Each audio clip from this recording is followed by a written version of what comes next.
Hai, kembali lagi bersama saya di Amo Study. Oke, pada kesempatan kali ini kita akan membahas materi yang mantap, yaitu tentang pemuaian zat. Oke, langsung saja tanpa basa-basi, mari kita bahas satu persatu. Pada pemuaian zat, kita akan mengetahui dulu apa sih artinya pemuaian. Pemuaian adalah bertambahnya ukuran benda yang terjadi karena kenaikan suhu zat. Jadi jika suatu zat mengalami kenaikan suhu, maka benda akan mengalami pemuaian atau pertambahan, baik panjang, baik luas maupun volumenya. Nah, seperti itulah yang dinamakan atau konsep dari pemuaian. Oke, lanjut ya. Nah, di dalam pemuaian kita belajar di 3 zat, yaitu zat padat, zat cair, dan zat gas. Padat, cair, gas. Tapi pada kesempatan kali ini kita akan membahas tentang pemuaian pada zat padat. Oke. Lah, pemuaian pada zat padat.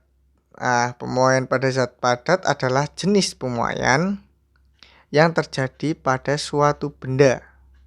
Contohnya adalah bingkai jendela, rel kereta api, dan kabel listrik. Lah, kenapa tergolong zat padat? Ya karena benda-benda tadi adalah benda padat. Sekarang kita bisa amati bahwa bingkai jendela pada siang hari nampak melengkung. Hal ini terjadi karena benda tersebut mengalami pemuaian. Jika kita tidak memperhatikan dalam membuat bingkai jendela, atau jika kita membuat bingkai jendela itu pas dengan ukuran kacanya, maka pada siang hari kaca akan atau bisa menyebabkan kaca pecah karena pemuaian yang terjadi pada kaca tersebut. Gitu. Seperti yang kita bahas tadi, pemuaian pada suatu zat itu ada pemuaian panjang, pemuaian luas, dan pemuaian volume. Seperti itu. Oke, lanjut ya. Pada pemuaian panjang kita hanya memperhatikan pada pertambahannya pada panjang atau satu dimensi saja. Suatu benda karena menerima kalor. Jadi yang kita ukur atau yang kita amati adalah panjangnya. Contoh benda yang mengalami pemuaian panjang yaitu kawat. Kawat kecil itu mengalami pemuaian panjang. Ini jika pada siang hari kita akan memasang kabelnya itu akan melengkung. Supaya apa? Supaya pada malam hari saat kabel itu menyusut, maka akan pas atau akan lurus. Jika siang hari kita pasang lurus, maka malam hari akan tiang-tiangnya akan tertarik dan bahkan bisa ambruk. Seperti itu. Rumusnya sendiri di sini rumusnya adalah ini yang atas adalah perubahan. Delta L adalah perubahan panjang sama dengan panjang mula-mula dikalikan dengan alfa atau koefisien muai panjang dari suatu zat. Delta T adalah perubahan suhu.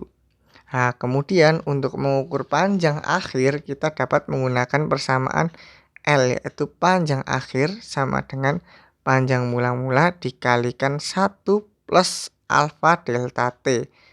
Seperti itu. Atau kita juga bisa menuliskan seperti ini. L sama dengan L0 ditambah delta L. Delta L-nya berapa? Ya, tadi yang atas ini. Delta L adalah segini. Seperti itu saja cara menuliskan persamaan dari pemuaian zat padat di bagian panjang. Terus faktor-faktor apa saja sih yang mempengaruhi pemuaian. Yang pertama adalah faktor panjang awal benda, koefisien muai panjang, dan perubahan suhu. Jadi sebenarnya menurut saya itu yang paling kita perhatikan adalah jenis benda yang kita pakai atau bisa dikatakan sebagai koefisien muai panjang suatu zat tersebut dan perubahan suhu pada suatu benda tersebut. Itulah pokok atau kunci terjadinya pemuaian zat. Oke, lanjut. Pada pemuaian panjang, alat yang digunakan untuk menyelidiki ya namanya Musselhenbrock. Ini adalah alat yang digunakan.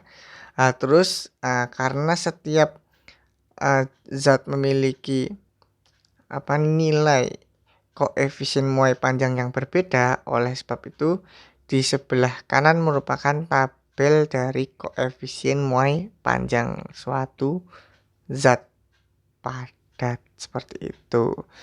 Oke, lanjut ya, pemuaian luas. Nah, pemuaian luas adalah pertambahan luas suatu benda karena menerima kalor. Karena luas itu merupakan 2 dimensi, jadi gini, kan kalau L satuannya meter, ya kan? Kalau luas adalah meter kuadrat. Kuadrat di sini adalah menandakan dimensi, yang mana artinya M ini adalah sebenarnya pangkat 1, cuman pangkat 1 tidak ditulis. Terus kenapa kalau pangkat dimensi 2 dan dimensi 1? Nanti di belakang kita bahas. Seperti yang sudah kita jelaskan tadi, yang mana jendela itu harus diberikan rongga untuk pemuaian kaca. Jika tidak diberikan, maka akan pecah pada siang hari. Sekarang kita akan menjabarkan persamaan dari pemuaian zat luas. Tadi kan kita sudah membahas alfa. Alfa kan. Sekarang kita akan membahas tentang beta, di mana beta sama dengan 2 kali alfa. 2 kali alfa. Karena apa? Alfa merupakan panjang yang mana 1 dimensi, beta merupakan luas yang mana 2 dimensi. Rumusnya tetap sama, cuman beda lambangnya saja. Yang pertama, A adalah panjang akhir sama dengan panjang mula-mula ditambah perubahan panjang. Yang mana perubahan panjang itu kita bisa oper-oper atau otak-atik. Ngajin saja nih. Atau bisa kita tulis dengan A sama dengan A01 plus delta A plus beta delta T, seperti itu.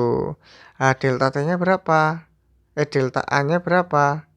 Delta A sama dengan A0 beta delta T, seperti itu. Sangat mudah, cuman beda variabel depannya aja. Tadi kan panjang berarti L, luas itu A, seperti itu. Kemudian pemuaian zat pada volume adalah pertambahan volume suatu benda karena menerima kalor. Sama seperti tadi, kalau volume adalah dimensi 3. Karena apa? Satuannya adalah meter pangkat 3 atau meter kubik, seperti itu. Kalau dimensi 3 artinya apa? Berarti gamma sama dengan 3 alfa. Itulah artinya. Persamaannya apa?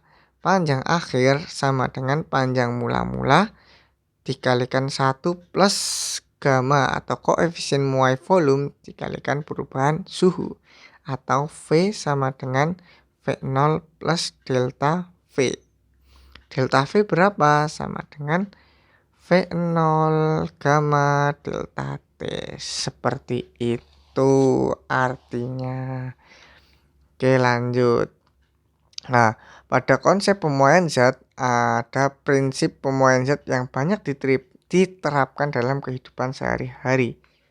Pemuaian zat yang kita terapkan dalam sehari-hari lagi-lagi adalah pemasangan kaca jendela.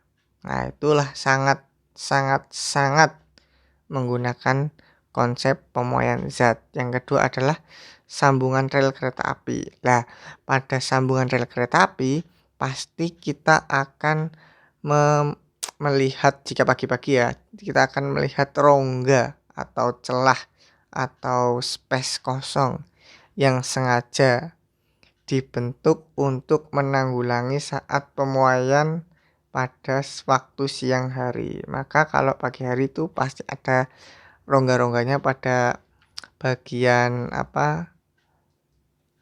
sambungan. Nah, tapi pada malam hari pasti akan menjadi rapat. Itu karena proses pemuaian.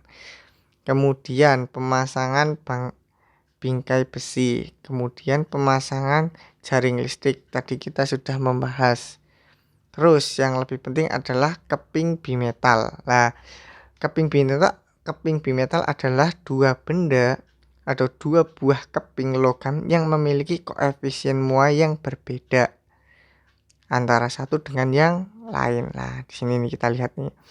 Nah, di sini adalah dua keping yang memiliki koefisien yang berbeda. Yang mana yang atas itu koefisiennya lebih kecil daripada yang bawah. Kemudian yang ini adalah dipanaskan. Setelah dipanaskan karena koefisiennya mulai berbeda, maka jadilah seperti ini, yang mana melengkung. Nah, karena koefisiennya lebih besar, maka dia pertambahan panjangnya lebih besar. Oleh karena itu, benda yang bawah atau logam yang bawah akan mendorong logam yang atas karena pemuaiannya yang lebih besar. Seperti itu. Nah, kita sudah selesai membahas tentang materi singkat pemuaian zat. Sekarang kita membahas tentang contoh soal yang dibuat oleh Ahmad Bagus. Tapi contoh soal akan ada di video selanjutnya. Oke, cukup sekian dari saya. Bye-bye.